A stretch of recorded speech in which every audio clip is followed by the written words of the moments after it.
नमस्कार दोस्तों, आप सभी का आपके अपने YouTube चैनल पर स्वागत करता हूं। उम्मीद करता हूं आप सभी स्वस्थ होंगे और अच्छे होंगे। हमारे YouTube चैनल पर लगातार यूपी स्पेशल की क्लास कुलदीप सर के द्वारा जो विस्तार में चर्चा की जा रही है वो चल रही है। आप सभी चैनल को सब्सक्राइब जरूर करें और वीडियो को लाइक करें और देखें, और आप पाएंगे कि जब आपकी चीज़ें कंप्लीट हो जाएंगी तो आप किसी भी एग्ज़ाम के लिए, जब आप previous year set, practice set या ऑनलाइन टेस्ट दे रहे होंगे तो आपको वो सारे क्वेश्चन सॉल्व करने में मदद करेंगे। तो चलिए हम लोग आज स्टार्ट करने वाले हैं।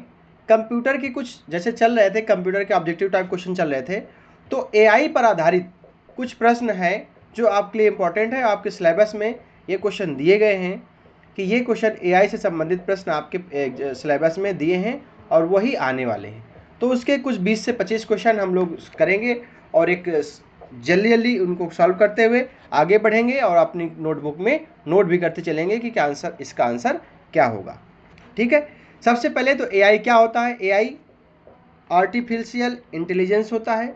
इसका कार्य क्या होता है, मानव के समान कार्य करने की कोशिश कराई गई है इसके माध्यम से। जैसे मानव कार्य करता है वैसे ही कंप्यूटर भी, मतलब रोबोट तैयार किया जा रहा है जो आदमियों के काम वो भी कर सकता है। कौन कर सकता है? रोबोट कर सकता है। किसके माध्यम से? एआई के माध्यम से।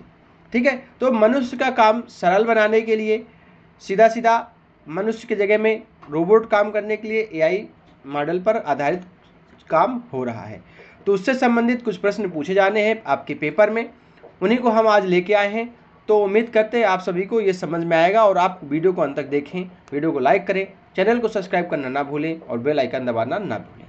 चलिए हम लोग स्टार्ट करते हैं। पहला क्वेश्चन, निम्नलिखित में से एआई एजेंट का कार्य क्या है? निम्नलिखित में से एआई एजेंट का कार्य क्या है? उससे पहले हम बात करें कि आर्टिफिशियल इंटेलिजेंस एआई के आविष्कारक के रूप में किसे जाना जाता है। मतलब एआई का आविष्कार किसने किया था? तो एआई का आविष्कार किया था जॉन मैकार्थी ने। किसने किया था? जॉन मैकार्थी ने किया था। कब किया था? 1956 में किया था। बहुत इंपॉर्टेंट क्वेश्चन है, अब बहुत बार पूछा जाएगा। 1956 में हुआ था। किसने किया था? जॉन मैकार्थी ने किया था। एआई की क्षमता, एआई की क्षमता किस में मापी जाती है? आपके पेपर में ये भी पूछ सकता है। तो किस में मापी जाती है? ट्यूरिंग मशीन के द्वारा। किसके द्वारा? ट्यूरिंग मशीन के द्वारा एआई की क्षमता मापी जाती है। ठीक है, आर्टिफिशियल इंटेलिजेंस का प्रयोग सबसे पहले किसने किया था? तो सबसे पहले किसने किया था? जापान ने किया था अपनी 5वीं पीढ़ी के कंप्यूटर में। 5वीं पीढ़ी के कंप्यूटर में।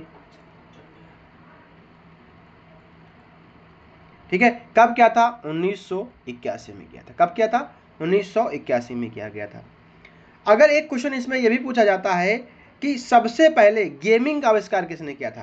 भाई गेमिंग से ही ये चीजें शुरुआत हुई हैं। तो सबसे पहले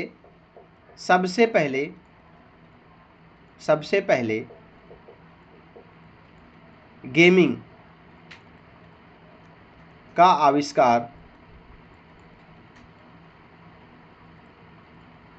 किसने किया था? एलन ट्यूरिंग ने। किसने? एलन ट्यूरिंग के द्वारा। एलन ट्यूरिंग के द्वारा कब किया गया था? 1950 में। ठीक है, इसीलिए एआई की क्षमता मापी जाती है ट्यूरिंग मशीन द्वारा। किसके द्वारा? ट्यूरिंग मशीन के द्वारा। अगर एलन ट्यूरिंग की बात की जाए तो इनको कंप्यूटर साइंस का जनक माना जाता है। कंप्यूटर साइंस का जनक माना जाता है। किसको क्या माना जाता है? एलन ट्यूरिंग को। तो ये क्वेश्चन आपके लिए इंपॉर्टेंट थे जो है। ठीक है, अगला क्वेश्चन, पहला क्वेश्चन, निम्नलिखित में से कौन सा एआई एजेंट का कार्य है? निम्नलिखित में से कौन सा एआई एजेंट का कार्य है? तो एआई एजेंट का कार्य होता है किसी कार्यवाही के लिए अवधारणा अनुक्रम को मैप करना, किसी कार्रवाई के लिए लक्ष्य अनुक्रम को मैप करना, किसी मनुष्य जैसे किसी बाहरी कारक के सीधे हस्तक्षेप के बिना काम करना, ये भी गलत है। किसी कार्रवाई के लिए पर्यावरण अनुकूल को मैप करना, ये भी गलत है। तो आंसर क्या हो जाएगा? किसी कार्रवाई के लिए अवधारणा अनुक्रम को मैप करना। अवधारणा अनुक्रम को मैप करना, मतलब कि हमारे अनुक्रम को मैप कर मतलब उसको कॉपी करके खुद से वो काम करना। एआई एजेंट का कार्य यही है। ठीक है, अगला क्वेश्चन, आर्टिफिशियल इंटेलिजेंस से क्या तात्पर्य है? आर्टिफिशियल इंटेलिजेंस से क्या तात्पर्य है? तो आपके पास option A B C D, इसका आंसर हो जाएगा डी नंबर हो जाएगा। क्या हो जाएगा? कृत्रिम बुद्धिमत्ता को, बुद्धिमान मशीनों को, कृत्रिम बुद्धिमत्ता को, एआई को बुद्धिमान मशीनों, उसका एआई का फुल फॉर्म हिंदी में कृत्रिम बुद्धिमत्ता है। एआई को बुद्धिमान मशीनों को विकसित करने के लक्ष्य वाले क्षेत्र के रूप में परिभाषित किया गया है। ठीक है, ये क्या, इसका क्या होगा? मूल रूप से बुद्धिमान प्रणालियों का विकास है जो मनुष्यों के समान कार्य कर सकती है और उसमें पहुंच बना सकती है। इसका मतलब ये हुआ। ठीक है, अगला नंबर, चौथा नंबर क्वेश्चन, एआई की शाखा किसे माना जाता है? एआई की शाखा किसे माना जाता है? तो एआई की शाखा मशीन लर्निंग को माना जाता है। किसको माना जाता है? मशीन लर्निंग को आर्टिफिशियल इंटेलिजेंस की शाखा माना जाता है। अगला क्वेश्चन, पांचवा नंबर क्वेश्चन कह रहा है ब्लाइंड सर्च मतलब तुरंत से सर्च किया, मतलब बिना देखे किसी चीज को सर्च करना ब्लाइंड सर्च कहलाता है। तो ब्लाइंड सर्च का उपयोग निम्न में से किस स्थिति के लिए किया जाता है? तो जो छोटी छोटी खोज होती हैं उनको सर्च करने के लिए ब्लाइंड सर्च का उपयोग किया जाता है। तो आंसर क्या हो जाएगा? छोटा खोज स्थान। देखिए, इसलिए किया जाता है क्योंकि ब्लाइंड सर्च में डोमेन जानकारी शामिल नहीं होती है। ठीक है, ब्लाइंड सर्च में डोमेन जानकारी नहीं होती, डोमेन शामिल नहीं होता है, इसलिए इसका उपयोग इसके लिए किया जाता है, छोटे खोज स्थान के लिए किया जाता है ब्लाइंड सर्च का उपयोग। अगला क्वेश्चन, छठवां नंबर क्वेश्चन, यदि कोई मशीन बिना किसी बाहरी मदद के बाहरी वातावरण के आधार पर अपनी कार्यप्रणाली को, ऐसे बड़े बड़े क्वेश्चन आपके पेपर में आने वाले हैं, अपनी कार्यप्रणाली को बदलने में सक्षम है तो उस मशीन को क्या कहा जाता है? मतलब यदि कोई मशीन बिना किसी बाहरी मदद के बाहरी वातावरण के आधार पर अपनी कार्यप्रणाली को बदलने में सक्षम है तो उस मशीन को क्या कहा जाता है? उस मशीन को बुद्धिमान कहा जाता है। क्या कहा जाता है? बुद्धिमान कहा जाता है। क्या कहा जाता है? बुद्धिमान कहा जाता है। अगला क्वेश्चन, 7 नंबर क्वेश्चन, एआई का घटक क्या है? एआई मतलब क्या होता है? एआई मतलब होता है सीखना। क्या होता है? सीखना। एआई मतलब क्या होता है? सीखना। सीखना ज्ञान प्राप्त करने और जागरूकता बढ़ाने की एक प्रक्रिया है। सीखना ज्ञान प्राप्त करने और सफलता बढ़ाने की एक प्रक्रिया है। तो आंसर आपके पास क्वेश्चन में डायरेक्ट ऐसे मिलेगा कि एआई का घटक निम्न में से क्या है? तो एआई का घटक होता है सीखना, लर्निंग। ठीक है, अगला 8वां नंबर क्वेश्चन, चेहरा पहचान प्रणाली किस दृष्टिकोण पर आधारित है? मतलब आपको पहचानना किस दृष्टिकोण पर आधारित है? तो किस दृष्टिकोण पर आधारित है? तो इसका आंसर हो जाएगा अप्लाइड एआई दृष्टिकोण। मतलब आप जैसे एआई से के द्वारा हम उस व्यक्ति को पहचान सकते हैं जिस व्यक्ति के ये डॉक्यूमेंट है या जिस व्यक्ति के ये लिए हम काम कर रहे हैं, उसको अप्लाइड करेंगे एआई के द्वारा, तो हमें यहाँ चेहरा पहचान प्राप्त हो जाएगी। तो आंसर हो जाएगा चेहरा पहचान प्रणाली किस दृष्टिकोण पर आधारित है? तो अप्लाइड एआई दृष्टिकोण पर आधारित है। ठीक है, इसका मुख्य उद्देश्य व्यावसायिक रूप से व्यवहार स्मार्ट सिस्टम का उत्पादन करना है। ठीक है, अगला क्वेश्चन, 9 नंबर क्वेश्चन, एआई प्रणाली में पहचान कितने प्रकार की होती है? एआई प्रणाली में पहचान कितने प्रकार की होती है? तो पहचान 3 प्रकार की होती है। कितने प्रकार की होती है? 3 प्रकार की होती है। कौन कौन सी होती है? छवि पुनर्प्राप्ति, मतलब आपकी फोटो देख करके 3 प्रकार की होती है। पहले छवि पुनर्प्राप्ति, ठीक है। दूसरी होती है बायोमेट्रिक,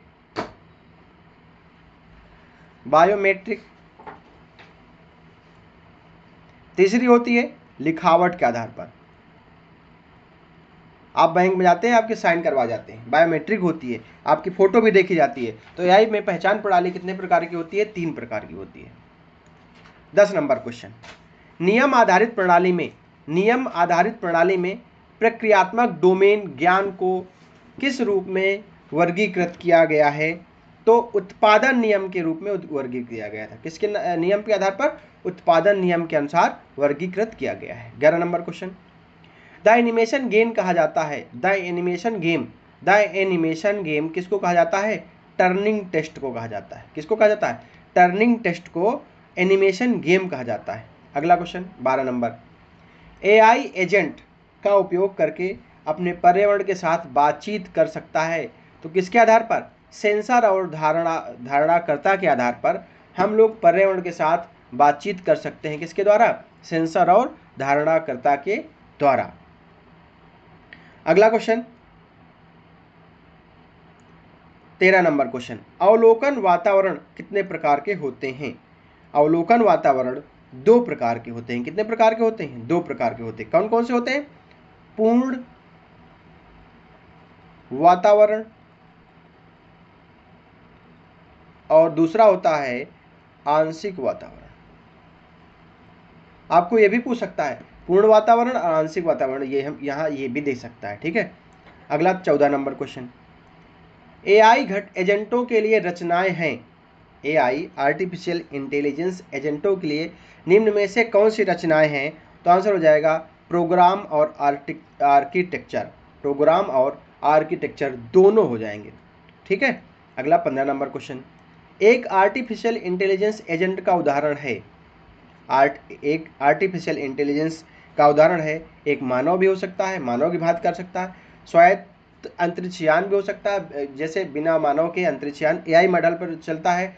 ठीक है। जैसे बिना ड्राइवर की ट्रेन चलती हैं, वो भी एआई मॉडल पर है। रोबोट भी किस पर आधारित है? एआई मॉडल पर आधारित है। तो आंसर क्या हो जाएगा? उपरोक्त में से सभी। अगला 16 नंबर क्वेश्चन, निम्न में से किसको आर्टिफिशियल इंटेलिजेंस एप्लीकेशन का विस्तार माना जाता है? तो किसको माना जाता है? योजना और शेड्यूल, इसको भी माना जाता है। निदान करता भी है, खेलने में भी एआई का यूज करते हैं। तो आंसर क्या हो जाएगा? उपरोक्त में से सभी। उपरोक्त में से सभी। अगला क्वेश्चन, पर्यावरण को रणनीतिक माना जाता है। पर्यावरण को रणनीतिक माना जाता है तो किसके माना जाता है? किसके द्वारा? नित्यात्मक वातावरण को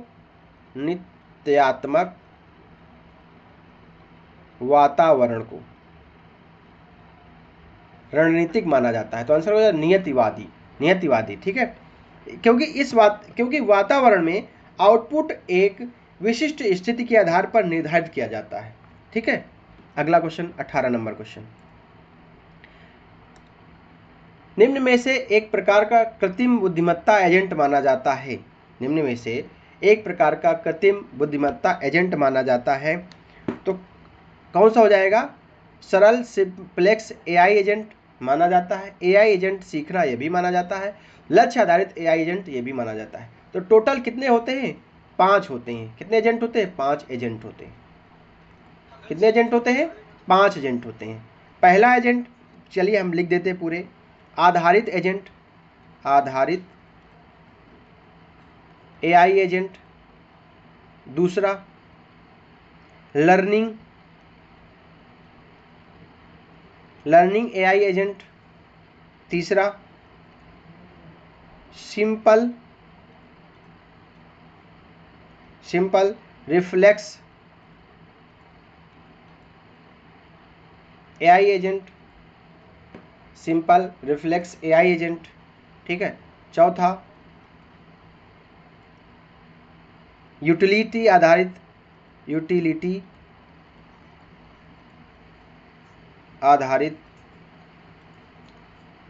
एआई एजेंट। पांचवा हो जाएगा मॉडल आधारित। कौन सा? मॉडल आधारित।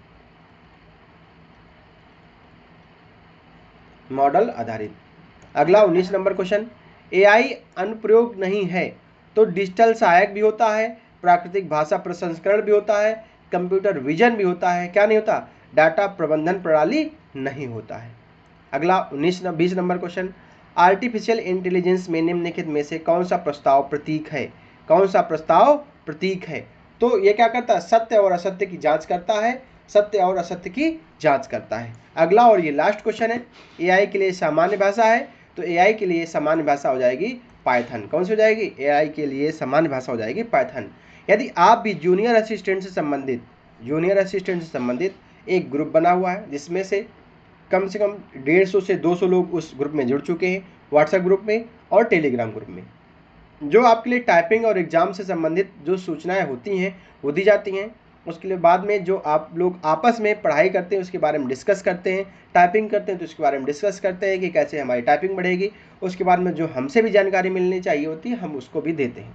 यदि आप भी उस ग्रुप में जुड़ना चाहते हैं तो 9506906441 इस नंबर पर हाई लिख कर आप भेज देंगे तो आपको इस ग्रुप में ऐड कर दिया जाएगा। हाँ, यूपी स्पेशल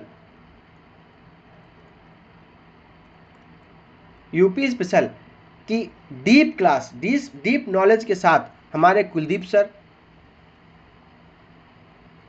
लगातार आपके साथ जुड़े हुए हैं। आप लोग इसका फ़ायदा उठाएं। ऐसे क्वेश्चन आपको बहुत कम मिलेंगे, लेकिन हाँ, पेपर में जब आप जाएंगे तो वही प्रश्न मिलेंगे जो सर के द्वारा पढ़ाए गए होंगे। ठीक है, इसलिए क्लास को मिस ना करें, क्लास को पूरी देखें और वीडियो को लाइक करें और दोस्तों के साथ भी शेयर करें। चैनल को यदि आपने अभी तक सब्सक्राइब नहीं किया तो चैनल को सब्सक्राइब करना ना भूलें। धन्यवाद। मिलते हैं एआई से संबंधित और भी प्रश्न लेकर के।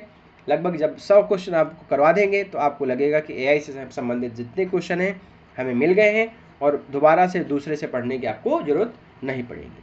धन्यवाद। मिलते हैं नेक्स्ट वीडियो में।